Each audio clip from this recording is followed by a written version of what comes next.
படிக்கிறேன். அவையில் உள்ள என் ஆசிரியர் பெருமக்களுக்கும் என் பள்ளியில் மாணவ சங்களுக்கும் எனது வணக்கம்.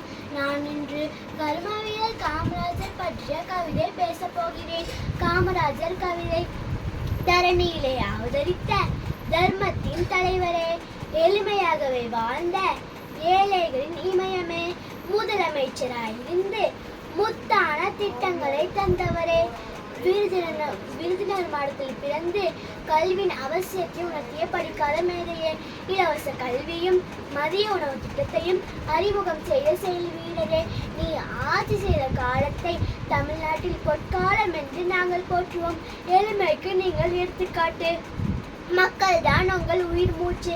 தனக்கென வாழாமல் பிறர்க்காக வாழ்ந்த பெருந்தலைவரே, அழகு தமிழ் உங்கள் பேச்சு, சமத்துவம் உங்கள் மூச்சு.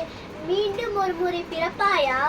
இன்று சாதி வெறியில் சீர்குலையும் நாட்டை உன் சமத்துவத்தால் மீட்பாயா? நன்றி.